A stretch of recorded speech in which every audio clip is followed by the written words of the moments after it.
I'm Neeraj Kumar, your host for today's session, and I would like to introduce our guest for today. Please welcome Ashmita De. Ashmita is a business journalist based out of Delhi. She started reporting in 2016 and has covered stock markets, government policies, and is currently tracking Indian corporates. Ashmita, welcome to the show, and thank you for being part of Be the Change campaign. My first question is, what do you think is the major hit in economic numbers in your industry? By your industry, I would like to concentrate not to only to journalism but media industry as a whole. Hi, Neeraj. Thank you for joining for giving this opportunity. As Neeraj must have told you all that I'm a business journalist and currently now having stints in the markets and also in the government policy weekly. I'm currently covering the Indian corporate space with focus on the internet economy. So let me tell you very clearly that the media industry is dependent on advertising. Okay, the subscription revenues are very low because most Indians, are not willing to pay for quality content. So the Indian media industry had always been heavily skewed towards advertising, and as you know, that the economy even before the lockdown or before the COVID hit us was never in the pink of health. You see certain indicators like car sales, or let me tell you, for example, the media industry consists of various business segments. So if I to attempt to take one segment, say radio, the radio industry has been suffering even before the lockdown because they were kind of their advertising revenues had dried up because government, which forms an important section of the advertising, is not spending. So coming to this point, when you talk about GDP and when the economic contraction that we're seeing, the GDP contracted by a massive 23.9% in the April to June quarter, and it was the steepest among the G20 economies. But you shouldn't see this kind of this GDP, the economic contraction, or the media industry. These two even shouldn't be seen as separate. They are very kind of they are kind of related because you see what happened during the April to June quarter and why the economic contract was mainly because the economy was under a lockdown. The April to June quarter, the best part of the economy, were in the lockdown. So there was absolutely no spending by consumers. There was no demand in the economy. There was no economic activity happening. Our factories were shut. Production took a hit. It's barring a few here and there, the FMCG companies were producing essentials and all. There was no productive. There was no production. There was no activity. So obviously the economy shrunk, and this was expected. Okay, so and that is why what happened was the media segment was also hit at the same part. We only started unlocking in early June 8th, the first phase of unlock began. So when our industry, the media industry, was already hit before, prior to the lockdown.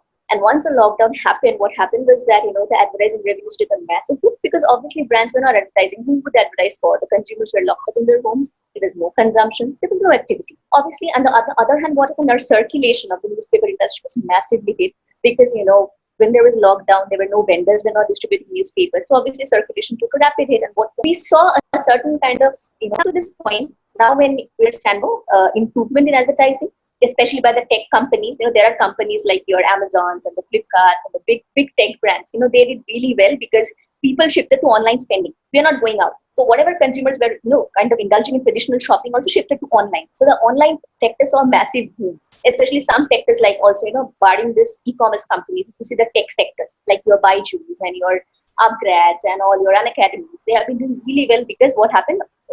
Due to lockdown, what happened? Classes shifted to the virtual platform.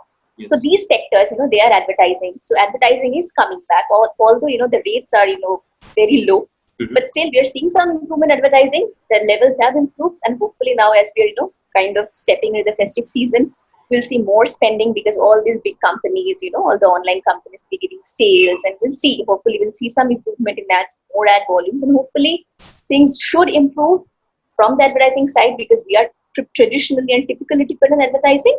And I hope that once things kind of improve, I really hope that some of the people who were let go temporarily because of the adverse economic situation are rehired, at least some of them. We can only hope for that.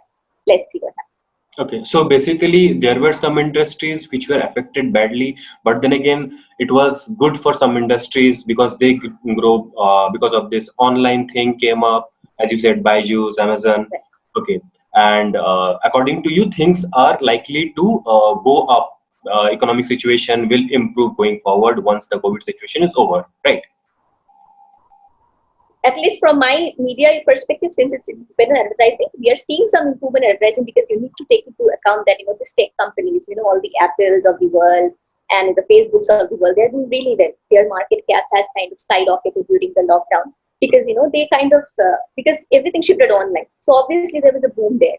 So hopefully from the advertising thing, things should kind of improve as far as my industry concerned. And overall also we have seen some improvement, like power demand is risen Mhm. as offices opened up, some kind of businesses, small businesses opened up. As economy on now, we have seen certain improvement indicators like power demand, even loading of freight in the railways has picked up to a certain extent. But obviously, that doesn't kind of make us immune to the economic contraction. There have been kind of varied estimates by all the major your companies, from your Moody's to your S&P. The recent one is S&P. They have said that in FY29 the economy will contract by 9%, Mhm. which is kind of a more downward trajectory than what was earlier estimated at 5%. And everybody has seen this. So obviously there will be contraction of the economy, because you see, even when we started unlocking, again some states imposed local lockdowns. So that has impacted us in the July-September quarter. So overall, as a whole, I don't think we'll see a great improvement, or it will kind of, we'll see a massive shift from a contraction to a positive scenario. Obviously, the year will end as estimated by economists, as estimated by the rating agencies, that the economy will see the contraction.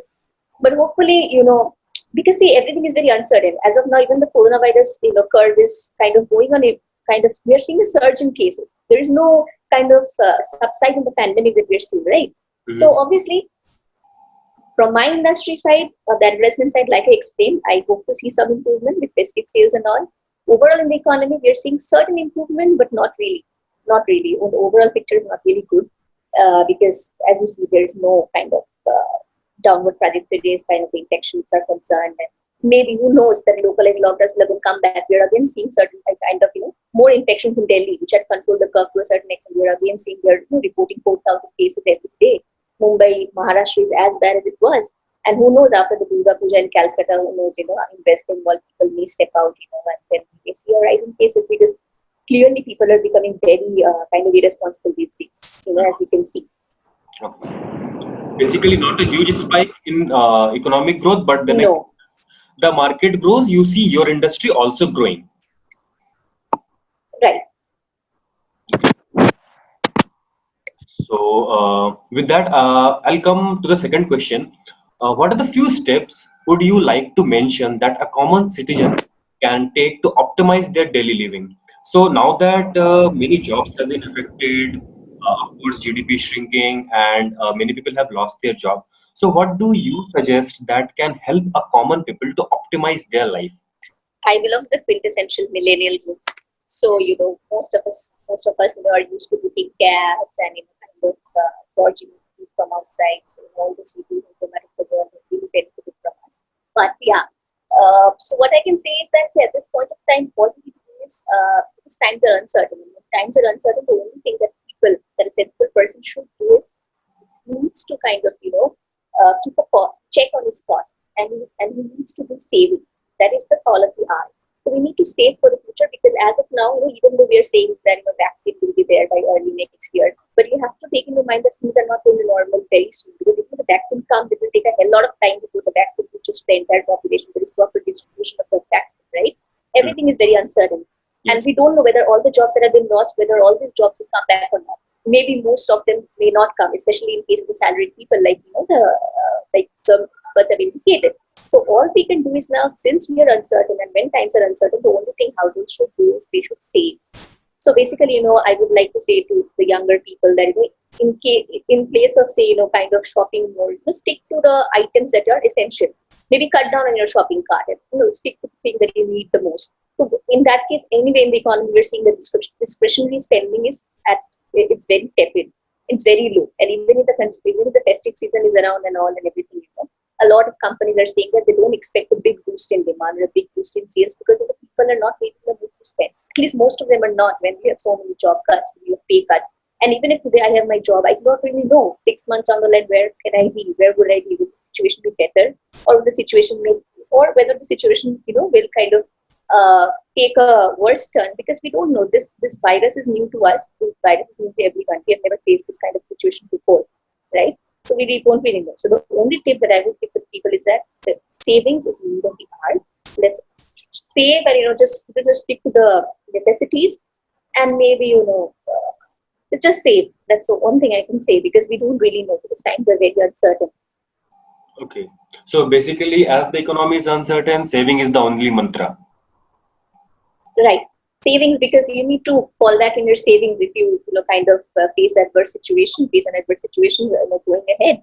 And, you need to, so all the wise thing that you can do is keep a check on your costs and just, kind of save so that you can fall back on your savings when the time demands.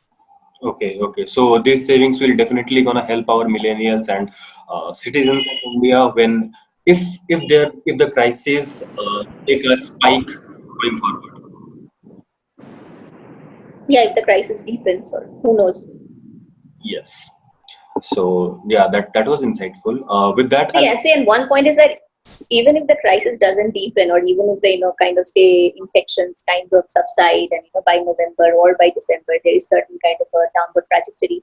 Even then, from the economic point of view, it is not going to be an immediate healing. It would take a long time before the economy recovers and we go back to the pre-COVID, consumption levels and the kind of jobs that we were seeing in the economy. So better, kind of, we should save, because even if you find one or two jobs, even if you find jobs, they will not pay you at the same level that they would have paid you in case you were, kind of applying in the pre-COVID level. So from the economic point of view, we are not going to have a complete turnaround anytime soon. It may take 1 year, 1 to 2 years. So we never know. okay. So basically, even if the crisis situation doesn't spikes up, uh, anytime soon the economic condition is not going to restore. So basically, saving is the mool Yeah. mantra. Yeah. So youths, if you are listening to this, please take a note. With that, I'll come to the third question. If we talk about change, what is the great change according to you can be executed in a larger scale?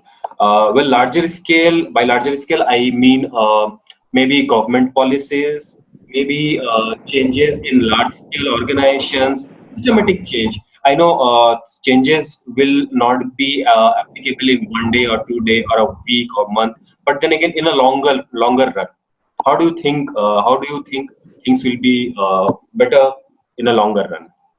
I'm not a very experienced hand. I am very my career is very nascent, and I may not have expertise to comment on what kind of policy prescriptions do we need. But what I can tell you from my readings and from the various understandings that I have gathered over the days is that there has been one argument that the government in India is not spending enough to revive consumption. Okay. Which the other developed economies like the US and other countries have done. They have spent like say 10 to 12% of GDP to kind of provide a buffer to the economy for the coronavirus disruption. Hmm. Indian government has not done that. So maybe government should spend more, because once government spends more, it will create more investment. Investment will lead to job, and when you have jobs, obviously consumption will go up because you have money at your hands. So arguably that thing is one from the policy side. Yesterday there was the parliament session has just begun, and the government have kind of has sought the nod to Okay. spend more.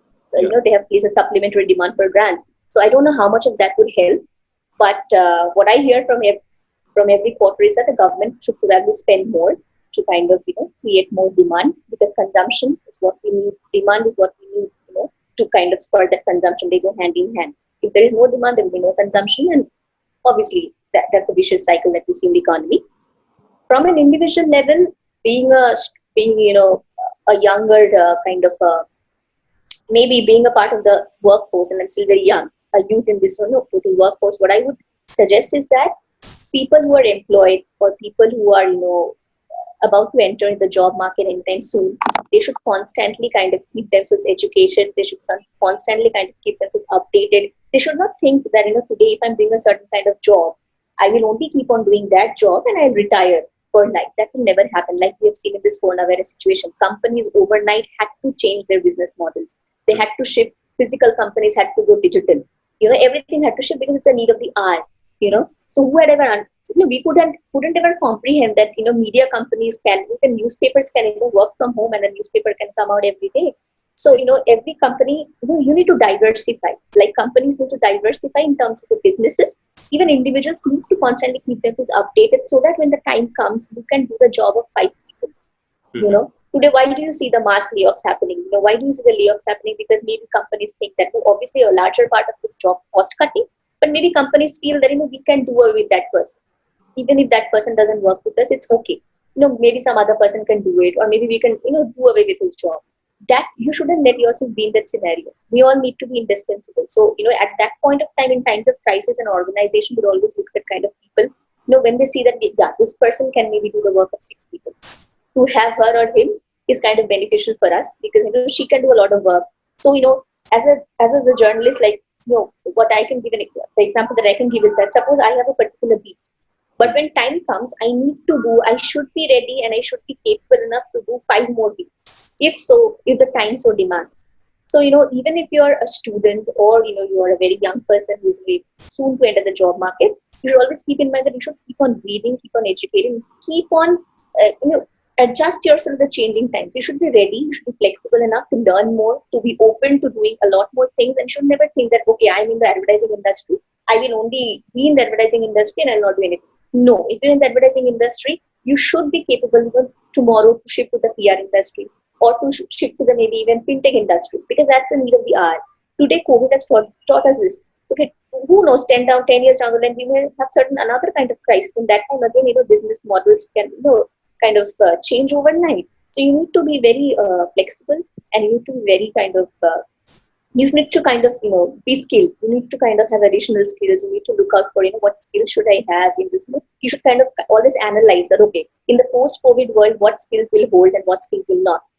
Try to kind of adjust yourself to that because that's the only way. It's the survival of the fittest. It's only one word, one phrase: survival of the fittest. If you can kind of adjust yourself, you can kind of stand up to the situation, you will survive or else you Okay, so basically upgrading yourself and dealing with coping up with any kind of situation is the mul mantra for an won't. individual. Right. So no, so that was really insightful for Thank individual you. millennials and government. Thank you for sharing your insights. That was really a good chat and really insightful chat, rather I say. And I am Neeraj Kumar signing off for today, along with Ashmita. And goodbye.